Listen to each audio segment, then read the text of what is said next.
नमस्कार, मैं हूं रंजीत झा और आप देख रहे हैं देश समाचार एक्सप्रेस।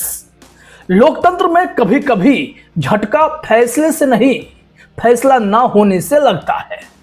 संदर्भ समझना चाहते हैं तो बिहार विधानसभा चुनाव के नतीजे तो आप देखें। सीजेआई सूर्यकांत ने एसआईआर केस में आज तक सिर्फ सुनवाई ही की है, फैसला नहीं दिया। तो बिहार चुनाव में विपक्ष कहां जाकर गिरा है आप यह देख चुके हैं। लेकिन अब इसी सीजेआई के फैसले ना देने की वजह के दूसरे पहलू को भी समझिए और इसके लिए केरला के लोकल बॉडीज इलेक्शन के नतीजे भी आपको देखने चाहिए। यहां मैं आपको बता रहा हूं कि वहां बीजेपी के लिए कैसे सीजेआई सूर्यकांत का फैसला नहीं देना उनके लिए झटका का विषय हो गया और सीईसी ज्ञानेश कुमार चाहकर भी कुछ नहीं कर पाए और मोदी जी ट्वीट कर अपने इस डैमेज को कंट्रोल करने की कोशिश भी कर रहे हैं। वहीं राहुल गांधी ने जो वोट चोरी का मुद्दा उठाया और एसआईआर पर इतने सारे सवाल खड़े किए, जिसका जवाब देते ना तो सीईसी ज्ञानेश कुमार को बन रहा था, न सीईसी ज्ञानेश कुमार को बचाते अमित शाह सहज दिखाई पड़ रहे थे। संसद से लेकर आज रामलीला मैदान तक राहुल गांधी ने वोट चोरी के मुद्दे पर जोर शोर से हमला बोला है। यह सीन भी आप देख लीजिए, कितनी भीड़ वहां पहुंची है। एक बार और हाथ उठाकर जोर से, राहुल गांधी, श्रीमती सोनिया गांधी, श्रीमती प्रियंका गांधी। दरअसल आप जानते हैं कि फेज 2 में सीईसी ज्ञानेश कुमार ने एसआईआर केरला के लिए भी नोटिफाई कर दिया, जबकि वहां पर local bodies election already due थे। एक विषय में भूल गया, लोकल बॉडीज के इलेक्शंस की बात केरला में की गई थी, चूंकि वहां भी लोकल बॉडी इलेक्शंस नोटिफाई भी नहीं हुए हैं और इसीलिए एसआईआर वहां पर अनाउंस कर दिया गया। एसईसी जो केरला के थे स्टेट इलेक्शन कमिश्नर, वो बार बार गुहार लगाते रहे सीईसी ज्ञानेश कुमार से कि सर मान जाइए, पहले लोकल बॉडीज कराने दीजिए फिर आप एसआईआर कराइएगा। लेकिन सीईसी ज्ञानेश कुमार नहीं माने। तब एसईसी केरला ने अपने पावर का उपयोग किया 243 के, जिसने उन्हें इतनी स्वायत्ता दी कि वो सीईसी ज्ञानेश कुमार के पैरेलल अपनी रणनीति बना पाए। खैर, उस पर हम आगे डिटेल में आते हैं। पहले यह देखिए जरा नतीजे क्या रहे। केरल स्थानीय चुनाव के नतीजे: जिला panchayat BJP 0, block panchayat BJP 0, नगर पालिका सीट 2, पहले भी 2 ही थी, और नगर निगम में जो एक जीत मिली है वो शशि थरूर जी की कृपा से मिली है। शशि थरूर वहां के लोगों को बधाई भी देते दिखे। खैर, अब यहां पर जो थोड़ा सा व्यापक तौर पर देखिए, कांग्रेस के नेतृत्व वाले यूडीएफ के पक्ष में वहां की जनता ने बड़ा जनादेश दिया है और वहां यह होता रहा है, कभी एलडीएफ कभी यूडीएफ। यूडीएफ ने 6 में से 4 निगम जीते, 3 का इजाफा है। 14 में से 7 जिला पंचायतें जीती, 4 का इजाफा है। 86 में से 54 नगर पालिकाओं पर दबदबा कायम किया, 12 का इजाफा है। और 79 ब्लॉक पंचायतें हासिल की हैं, 39 का इजाफा है। 505 ग्राम पंचायतें जीती हैं, 164 का इजाफा है।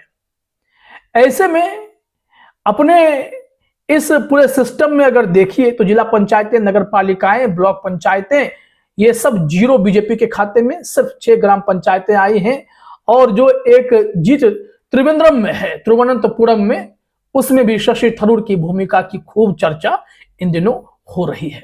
मतलब बीजेपी की हालत वहां खराब है। लेकिन अब गौर कीजिए, यह सब कैसे संभव हो पाया। हमने आपको जानकारी दी कि स्टेट इलेक्शन कमीशन केरला ने सीईसी ज्ञानेश कुमार को कई बार आग्रह किया कि यहां एसआईआर की प्रक्रिया अभी रोक दीजिए, पहले हम लोकल बॉडी इलेक्शन करा लेते हैं फिर आप एसआईआर करा लीजिएगा। लेकिन सीईसी ज्ञानेश कुमार अड़े हुए थे। उन्होंने कहा कि अभी आपने डेट अनाउंस नहीं किया है तो हम यहां पर एसआईआर कराएंगे और दोनों काम आपको लोड लेकर करना होगा, चाहे कितना भी दबाव बीएलओ पर आए तो आए, हमें फर्क नहीं पड़ता। अब यहां गौर कीजिए कि सीजेआई सूर्यकांत की भूमिका और एसईसी ने अपने संवैधानिक शक्ति और स्वायत्ता का जो पावर दिखाया, उसका क्या असर पड़ा है। बिहार तो सीजेआई सूर्यकांत के फैसले नहीं करने से डूब गया। अगर फैसला करते तब भी विपक्ष के लिए डूबने की स्थिति होती। जो अब तक लहजा है एसआईआर का, वह तो क्लियर बताता है कि सीजेआई सूर्यकांत इसे एक लेजिटिमेट प्रोसेस मान रहे हैं और यह कह रहे हैं कि वैध प्रक्रिया है, इसे होने देना चाहिए। खैर, इस पर फैसला बाकी है। वो तो एसआईआर पर कहते आगे बढ़ो। तो ऐसे में चाहकर भी क्या होता अगर उसी वक्त सीजेआई सूर्यकांत यह फैसला कर देते कि बिहार में चलने वाली एसआईआर प्रक्रिया वैध है, सॉलिड है, कोई दिक्कत नहीं है, तो इसका असर कितना बड़ा होता। सीईसी ज्ञानेश कुमार का मनोबल 7वें आसमान पर होता और बीजेपी इतनी खुश होती। वो कहते कि भाई एसआईआर जब वैलिड है तो देरी किस बात की। वो जो फेज 2 कर रहे हैं, साथ में फेज 3 भी कर रहे होते। पूरे देश में एसआईआर एक साथ लागू हुआ होता और सीईसी ज्ञानेश कुमार के इस बढ़े हुए मनोबल का असर यह होता कि स्टेट इलेक्शन कमीशन पर नैतिक दबाव पड़ता। फिर वो कहते कि भाई 1-1.5 महीने में यह निपटा ही लेते हैं, तो 1-1.5 महीने और डिले कर देते हैं चुनाव को और एसआईआर की जो प्रक्रिया है उसे पूरे हो जाने देते हैं।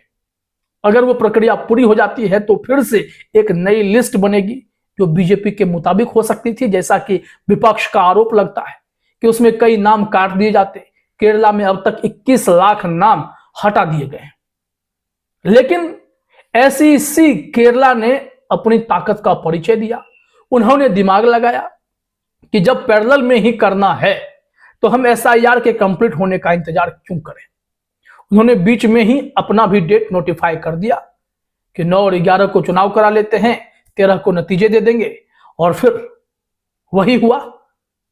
स्टेट इलेक्शन कमीशन ने जो इस वक्त चुनाव कराए लोकल बॉडीज के, वो पुरानी लिस्ट से कराए। मतलब एसआईआर वाली लिस्ट को छोड़ दिया गया कि भाई वो तो अभी प्रक्रिया प्रोसेस में है, इसको तो हम चाहकर भी नहीं कर सकते। और जब यह प्रक्रिया ड्राफ्ट स्टेज में है तो हमें इलेक्शन कमीशन ऑफ इंडिया यह भी नहीं कहेगा कि आप एसआईआर वाली लिस्ट से ही चुनाव कराइए। तो स्टेट इलेक्शन कमीशन ने अपना दिमाग लगाया और इसका नतीजा यह हुआ है कि वहां पर बीजेपी की हालत खराब हो गई। जो नतीजे आए हैं वो हैरान करने वाले आए और बीजेपी वहां बेचैन है। लेकिन डैमेज कंट्रोल करने के लिए प्रधानमंत्री नरेंद्र मोदी ने ट्वीट करके बता दिया है कि देखिए हम लोग यहां पर किस हिसाब से जलवा बिखेर रहे हैं। एलडीएफ और यूडीएफ से केरल की जनता त्रस्त हो गई है और आने वाले चुनाव में हम लोग ही बाजी मारेंगे। कुछ ऐसा ही उनका बॉडी लैंग्वेज उस ट्वीट में झलक रहा है। लेकिन आप यह समझिए कि सीईसी ज्ञानेश कुमार यहां चाहकर भी बीजेपी के लिए फील्डिंग सेट नहीं कर पाए और एसईसी ने आर्टिकल 243 का इस्तेमाल कर लोकल बॉडीज की तारीखें बीच में ही घोषित कर यह साबित कर दिया कि अगर एसईसी भी चाह ले तो पुरानी व्यवस्था को लागू कर चुनाव निष्पक्ष तरीके से करा सकती है। और उसका असर आपने देखा है। प्रधानमंत्री मोदी को लगता है कि एक तिरुवनंतपुरम जीतने से सिर्फ पुरानी वोटर लिस्ट से ये चुनाव निकाल लेंगे, लेकिन नहीं, एसआईआर की प्रक्रिया चल रही है। उसके बाद फिर से जब विधानसभा चुनाव होंगे तो तस्वीरें बदल जाएंगी। यहां सीजेआई सूर्यकांत ने एसआईआर केस में कोई फैसला ना देकर कहीं ना कहीं बीजेपी के लिए झटका देने वाला ही काम किया है। हालांकि यह छोटा सा झटका है, इसका कोई बड़े राजनीतिक स्तर पर कोई असर पड़े यह कम दिखता है। लेकिन अगर यही वोटर लिस्ट बदल जाती है तो असर तो पड़ेगा। इस बात को समझना पड़ेगा, क्योंकि बिहार में एसआईआर जब हो गया और उस लिस्ट पर चुनाव हुए तो नतीजे कैसे थे आपने देखे हैं। और जब केरला में लोकल बॉडी इलेक्शन में एसआईआर वाली लिस्ट का इस्तेमाल नहीं हुआ, पुरानी लिस्ट से चुनाव हुए, तो नतीजे कैसे आए हैं वो भी आपने देखे हैं। तो इससे यह साफ हो जाता है कि सीईसी ज्ञानेश कुमार की चाल पर ना सिर्फ सीजेआई सूर्यकांत ने पानी फेरा है, बल्कि स्टेट इलेक्शन कमीशन ने अपने आर्टिकल 243 का इस्तेमाल कर अपनी संवैधानिक ताकत का जो परिचय दिया, उससे सीईसी ज्ञानेश कुमार भी बीजेपी को हारने से बचा नहीं पाए। फिलहाल इस वीडियो में इतना ही। आप तमाम साथियों का हमसे जुड़ने के लिए बहुत बहुत धन्यवाद।